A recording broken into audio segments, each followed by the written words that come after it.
My parents were really committed when I went to catechism. They taught me what it means to love Our Lady, Pope Leo. XIV just established a brand new job for Cardinal Robert Sarah, who is highly respected and frequently contentious, in a move that is shocking the Vatican and beyond.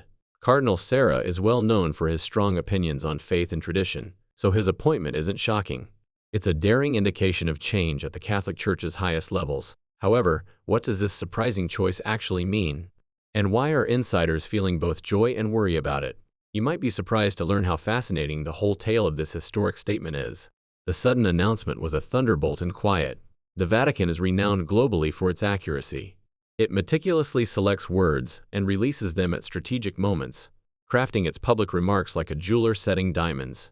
Holy See announcements are always planned, rarely impromptu, and never awkward. However, something occurred on a calm Roman afternoon that surprised even the most knowledgeable Vatican observers. 5 minutes before noon, at precisely 11:55 a.m., the Vatican issued a brief, perplexing statement. It nearly appeared like a mistake, because it was so short and devoid of context. Just one sentence, with no official heading, background, or explanation. His Sanctity, Robert Cardinal Sarah, a distinguished individual, has been appointed to a new role inside the Holy See by Pope Leo XIV. That was it. There was no press briefing, no opportunity for a happy shot, no explanation of the function, nothing. The Vatican, which is typically full of pomp and circumstance, had said very little. But by doing so, it had spoken everything. This small news ripple quickly grew into a massive wave. Reporters started calling contacts in a panic. Vatican analysts gazed incredulously at their screens. Social media was ablaze with speculative activity, like to a Christmas tree. What the role was not the only question. That was the reason. Why now? Cardinal Sarah, why? Cardinal Robert Sarah is not an ordinary person in the eyes of many. He is a man who has a strong conservative Catholic heritage, renowned for his ageless orthodoxy, contemplative quiet, and beautiful yet incisive defense of liturgical sign language. He served as a silent counterbalance to Pope Francis's progressive beliefs for many years, and many believed that he was being recognized, pushed away, and eventually marginalized after he left his previous position at the Vatican.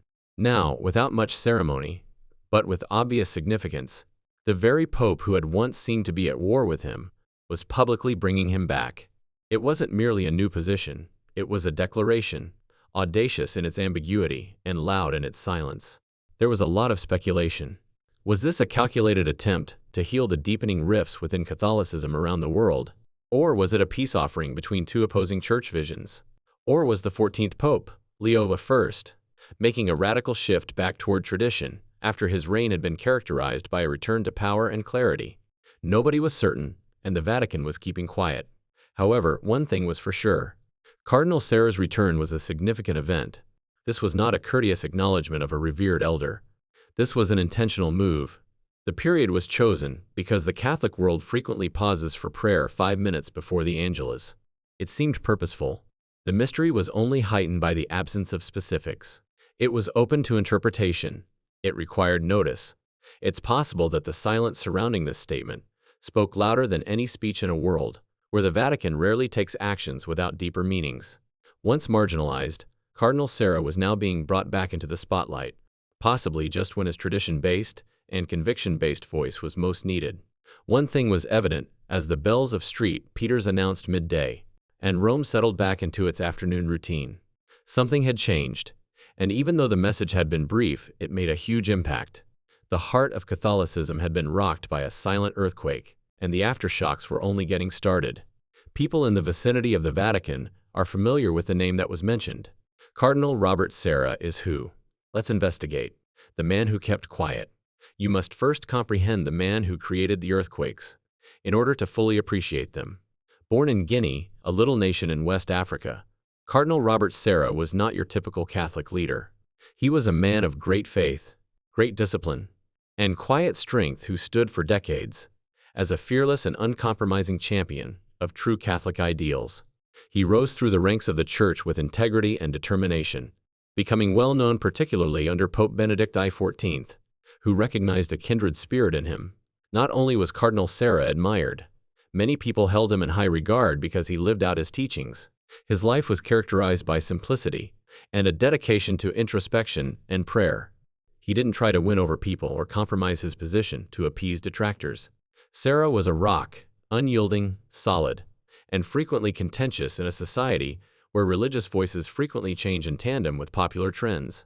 He stood out for his steadfast advocacy of clerical celibacy, his strong devotion to the Latin Mass, and his refusal to modify Catholic teaching to suit contemporary viewpoints. He argued that religious tradition should be upheld rather than reimagined to fit the zeitgeist, sometimes serving as a beacon and other times as a lightning rod. He cautioned against substituting popular beliefs, wrapped in spiritual jargon, for theological truths. He was seen by his followers as a brave prophet who was defying the trend. He was viewed by his detractors as a resolute traditionalist who was out of touch with the times. However, even his detractors were unable to dispute the sincerity and clarity of his speech. Then the silent strike. His age was the official explanation given by Pope Francis for his removal from the Congregation for Divine Worship as its prefect. He was retired. Many, however, saw the writing on the wall inside the Vatican. Silently, Cardinal Serra was becoming marginalized. His conservative tone and hard stances were out of step with the path the leadership was taking. Cardinal Serra, however, did not lash out in his customary calm and modest manner. There were no irate interviews or resentful remarks. He discreetly stepped away from the limelight after accepting his dismissal with grace. He did not, however, vanish. He instead withdrew into the pattern he had always been accustomed to, writing works that were intensely spiritual, praying a lot, and quietly teaching others. His chapter appeared to have ended for a time. Many thought that only a select few traditionalists would remember his voice as it gradually faded into the background. However, a different story was being whispered among those who knew him well, particularly those from the global south, where his impact is still strong. They'd say he hasn't gone. He is merely waiting. It wasn't just his past behavior that made Cardinal Serra so fascinating. He seemed to be carrying a vision that was still developing. There was a calm power, a patient watchfulness, behind his quietness. He never valued show or disobedience. He was powerful because he was steady and unflappable. Thus, Cardinal Robert Serra endures as a figure of conviction in uncertain times. Not gone, just waiting, in a church divided between its old roots and the lure of modern reform. And as you wait, you can be getting ready for something that hasn't happened yet. His discipline was one of the characteristics that seemed to have set Serra apart. Let's examine Cardinal Serra's stance on discipline and faith in more detail. Robert Serra stands for discipline, faith, and respect, particularly among conservative Catholics. Cardinal Robert Serra is a person who arouses curiosity and admiration. Cardinal Serra is renowned for his strong adherence to traditional Catholic teachings and customs. He has continuously distinguished himself as a staunch supporter of the Church's ancient beliefs. Serra is viewed as a guy who clings to the traditional methods, the Latin Mass, somber liturgies, and the spiritual profundity of centuries-old traditions. In contrast to many of his peers who embrace modern innovations, Serra was born into a modest family in a small Guinean hamlet in West Africa, and her story is truly amazing. Life was difficult for his father, who picked fruit. He went on to become one of the most well-known African voices in the Catholic Church, despite his humble beginnings. His tale is one of tenacity, loyalty, and unwavering faith, traits that won him admiration from people who do not agree with his conservative viewpoints. He created history in 1979 at the startlingly young age of 34. The young priest was named Archbishop of Conakry, Guinea's capital, by Pope John Paul II, who was struck by his commitment and spiritual discernment. At the time, Serra was the youngest archbishop in the world. It was an amazing leap for a young guy from such a lowly starting, and it would be the start of a powerful and inspirational ecclesiastical career. During tumultuous times, Serra served in Guinea. The government and religious leaders frequently disagreed, and the church was subject to political pressure. In spite of these obstacles, he continued to be fearless and vocal, never hesitating to stand up for the church's beliefs, even if doing so put him in danger. This bravery turned become a hallmark of his leadership. His ascent proceeded. Before being named by Pope Francis in 2014 as the president of the Congregation for Divine Worship and the Discipline of the Sacraments, he held a number of significant positions there, the division in charge of monitoring church liturgical practices around the globe. Given Serra's steadfast conviction in conventional forms of worship, the appointment was significant and symbolic. Cardinal Serra continued to advocate for serious and respectful worship in this capacity. He frequently discussed the necessity for awe, mystery, and stillness in the liturgy, qualities he saw were eroding in the contemporary church. He felt that the church ran the risk of losing its depth and holiness in its attempts to make liturgy more approachable and contemporary.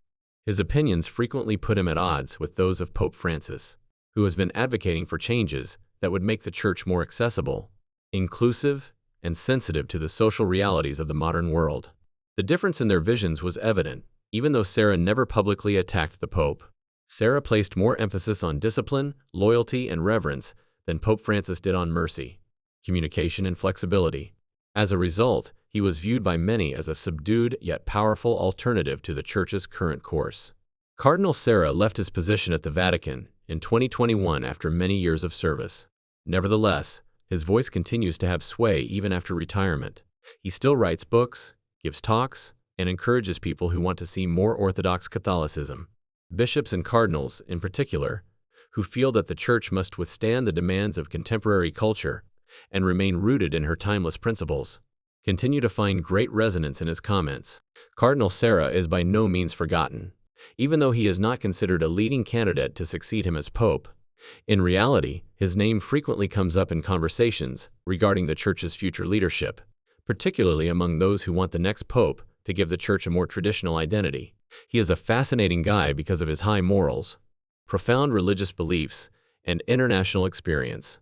He could surprise become a viable contender, or at the very least, play a significant role in determining the future course of the Church, if the winds of the next papal conclave turn conservative. The life of Cardinal Robert Sarah is proof of the strength of conviction, faith, and tenacity. His journey from a small Guinean village to the center of the Vatican serves as a reminder that conviction may have a profound impact on the world, despite resistance. The invitation from Cardinal Sarah seems unexpected. Did he anticipate it? Has he advocated for it? Let's investigate. The coming back. All of it started with a single phone call that would subtly change the path of history. In a modest house nestled on the outskirts of Rome, it was a calm morning. The soul of Africa was carried within the house. The walls were covered in wooden masks. Sacred texts lay open, as though in the middle of a conference, and carved creatures stood guard on shelves. Away from the bustle of the outside world, it was a haven of prayer and tranquility. The telephone then rang. Not a secretary or a messenger or an assistant making a call on someone else's behalf. It was none other than Pope Leo I, the 14th. The other person's voice was steady and calm. The ensuing discussion was leisurely, reflective, and ceremony-free, lasting 43 minutes. There were only two men talking from the bottom of their hearts, with no showy greetings or polite greetings intended to impress. The Pope had been listening to the yearning cries of the faithful, as well as the whisper of the Church's soul, not merely to high-ranking advisors. The queries of individuals who are lost in a world that seems to be becoming more and more perplexed by purpose and reality every day. He wasn't calling to make amends or to make a showy gesture to Cardinal Robert Sarah. This had nothing to do with politics, power, or titles. This was a very different matter. He was asking him to join him on a mission based on a vision for a church that has not yet been born, rather than nostalgia for one that has long since passed. A more cohesive, devoted, and brave church. It is a move towards something more beautiful, rather than a return to past conflicts or acrimonious arguments. A profoundly healing communion among the faithful, strength in truth, and clarity in belief. Pope Leo said softly, "You stood your ground," his words resonating with trust and admiration. "I now invite you to accompany me on a journey toward the future rather than back into the past." Sarah was taken aback. Long after the call was over, the words continued to play in his head. This was more than a simple request. It was a pivotal moment. Cardinal Sarah remained silent for the following few days. No clues or whispers, no social media updates, no press release. He turned inward instead. Every morning, the cold Roman breeze brushed his robes as he strolled leisurely through his garden. As if hearing them for the first time, he repeatedly opened the texts. He addressed only God. In solitude, he sought a response molded by grace and obedience rather than obligation or ambition. He considered his own life, the condition of the Church, and the numerous souls looking for meaning in a world that was moving away from the sacred. Finally, he spoke with the quiet strength of someone who had accepted the price of the road ahead. "I'll walk if this will benefit the Church," he remarked, as a servant responding to a greater call, not as a man vying for attention. For Cardinal Sarah, and possibly the Church as a whole, What started off as an unexpected phone conversation had evolved into a spiritual turning moment. Prayer, quiet, and a silent yes to something bigger, not with trumpets or headlines. Here was a man getting ready to move on with humility, faith, and optimism in a time when many people avoid hardship or cloud the boundaries of reality. Let's examine some of the strong and divisive stances Cardinal Sarah has consistently maintained in further detail. The Catholic Church's rebellious voice. Particularly among more traditional or conservative Catholics, Cardinal Robert Sarah continues to be a potent and frequently contentious voice in the global Catholic Church. Born in Guinea, Sarah ascended through the ranks to become one of the highest-ranking African prelates in the Church. He is renowned for his unwavering confidence in the eternal principles of the Catholic religion, his strong beliefs, and his audacious remarks. Sarah is a deeply traditional man. He frequently expresses his opinions in public on significant issues pertaining to church theology and moral instruction. His strong hostility to the notion of ordaining women as deacons, a topic that has been extensively addressed in recent years, is one of his most contentious positions. He thinks that doing so would contradict the Church's foundation and heritage. He has been much more vocal in his opposition to the Church endorsing same-sex partnerships. He took the issue very seriously, as evidenced by his use of the severe word heresy in 2023 to describe such favors. Cardinal Sarah also vigorously defends the traditional Latin Mass, which was celebrated for centuries before the 1960s. Reforms popularized the vernacular Mass.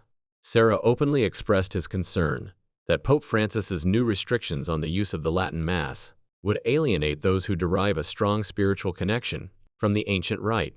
The Vatican's continuous Synod on Synodality, an initiative by Pope Francis to make the Church more welcoming, cooperative, and receptive to the opinions of regular Catholics, has also caused Sarah stress. Sarah is skeptical of the procedure, even though many consider it as a positive move. He has cautioned that such initiatives may cause misunderstandings regarding fundamental church doctrine. The German Citadel Way, a reform movement that advocates for progressive changes inside the German Church, has come under even more of his criticism. Such initiatives, in Sarah's opinion, run the risk of eroding the gospel's truth and substituting it with popular opinion. Pope Francis has warned against allowing environmental or social reasons to eclipse the Church's primary goal, which is to promote the gospel of Jesus Christ. Even while Sarah concurs that the Church should be concerned about the environment, a point that was stressed in his encyclical Laudato Si, he thinks that while helping the world is important and noble, it shouldn't take the place of the Church's more profound spiritual purpose. Not everyone is unaware of Cardinal Sarah's conflicts with Pope Francis. They culminated in one of his career's most spectacular incidents. Sarah co-wrote a book in 2020 with previous Pope Benedict, the first 16th, that vehemently upheld the Latin rite of the Church's clerical celibacy practice. Pope Francis was debating whether to permit married men to serve as priests in the Amazon region, where there is a serious priest shortage, so this was an especially delicate moment. Francis's leadership and his willingness to be flexible as a pastor seems to be directly challenged in the book. There was a controversy when Benedict's name was listed as a co-author.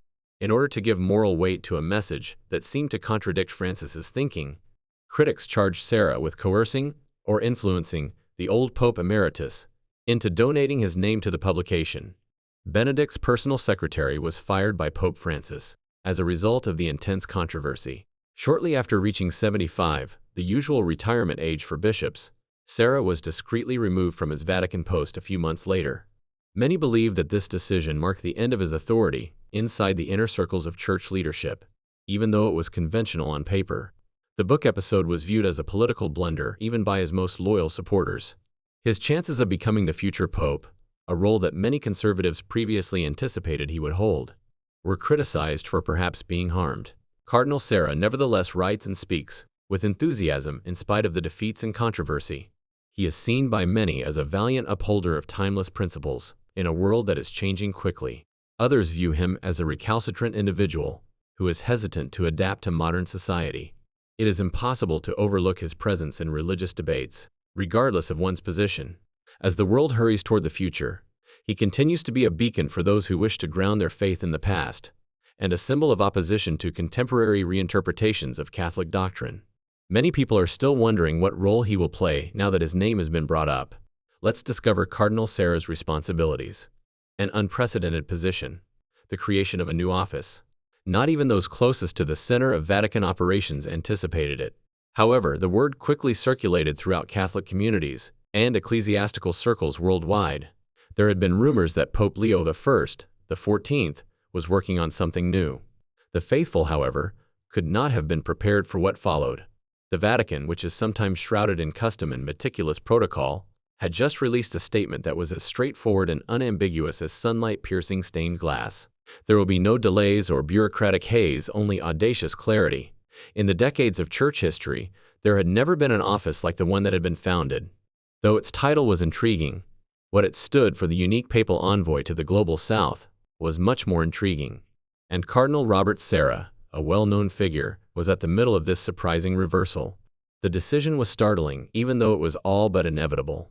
Known for his unwavering fearlessness in expressing the truth and his intense loyalty to the Church's traditions, Cardinal Sarra was an African prelate who was suddenly given a mission that seemed both heavy and ambitious. This position had no antecedent, no model to follow, and no desk that had been used before. In contrast to the majority of Vatican positions, like a mission constructed in the silent hours of prayer and discernment, it was conceived from the ground up. And that was just for him and for Sarra. Instead of going via committees, commissions, or councils, he was to report directly to the Pope, from the dusty African villages to the busy Asian cities and the colorful slopes of Latin America. His voice would reverberate.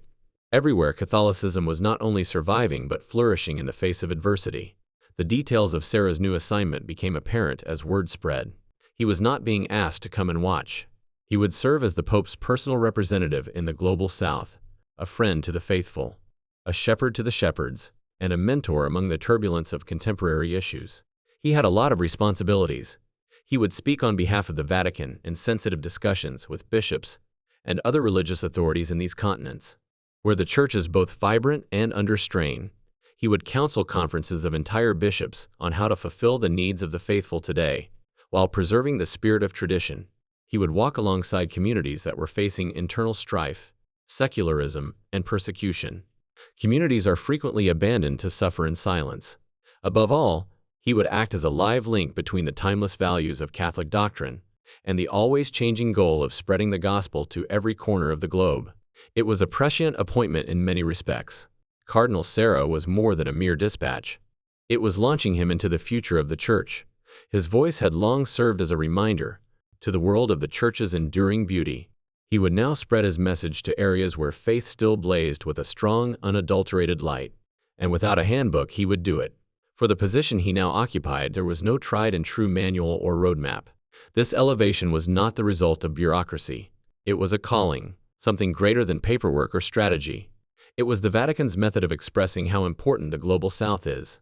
They are not on the outskirts of the Church, nor are their pleasures, sorrows, or customs. Its lifeblood is them. Cardinal Sarra was a beacon of hope for countless believers around the world. As the sun fell on the day of the announcement, a new chapter has begun. A chapter that openly and truthfully built upon the past without erasing it. And at its heart was a man with a mission that had the power to transform the spirit of the whole Church, a heart anchored in tradition, and eyes focused on the future. Cardinal Sarra has a reputation for having impeccable hands. It is important to examine how he will handle this new chapter, even though his past records are clean. Cardinal Robert Sarra's comeback is more than just a personal comeback. For the Catholic Church as a whole, it seems like a watershed moment. His return suggests a potential new direction amid a time of uncertainty, conflict, and changing ideals, one in which fervent convictions and genuine humility can coexist. It's more than just one individual getting back into the spotlight. It concerns the significance of his homecoming for a Church that is attempting to regain its footing during some of the most trying periods in its contemporary history. Often regarded as a reformer and unifier, Pope Leo I, 14th, made an unexpected but significant decision.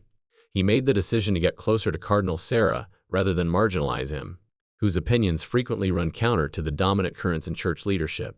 This was a deliberate attempt to welcome opposition, rather than to stifle it. It was about integrating belief into the larger fabric of the Church, not about eroding it. Pope Leo does this to remind us that having the same opinions isn't a sign of true unity. It's about bringing disparate viewpoints together with respect and a common goal. Cardinal Sarra appears to be a contradictory figure. Though he rarely pursues attention, He has strong, even unwavering opinions. His theological beliefs are audacious, even ferocious. He does, however, speak gently. In many respects, he is a calm storm firmly established, steady, and yet able to inspire introspection wherever he goes. His quiet demeanor exudes a strength that welcomes others to listen, rather than one that yells to be heard. He no longer comes forward brandishing a sword to engage in combat, or win arguments, as he assumes a role that is different from any he has ever had.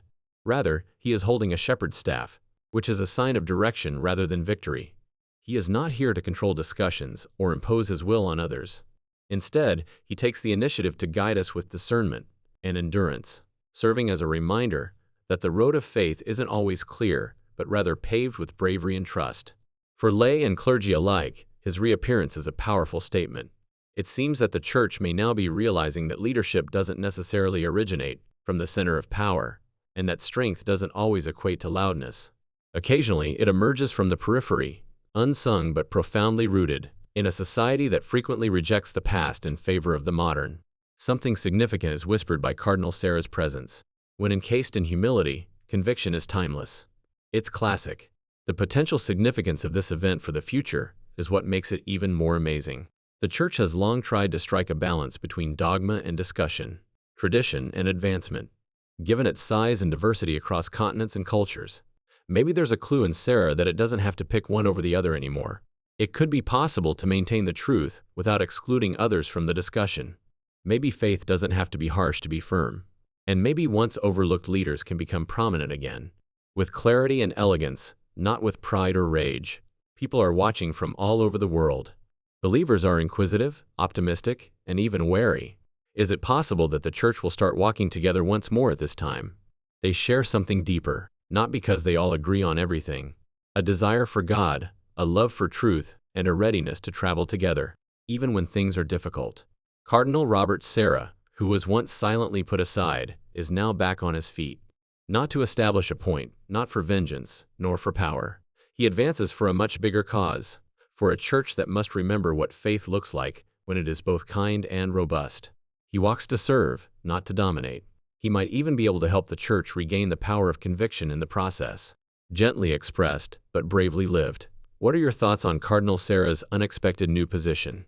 Please share your ideas in the comments section below. Remember to subscribe and like.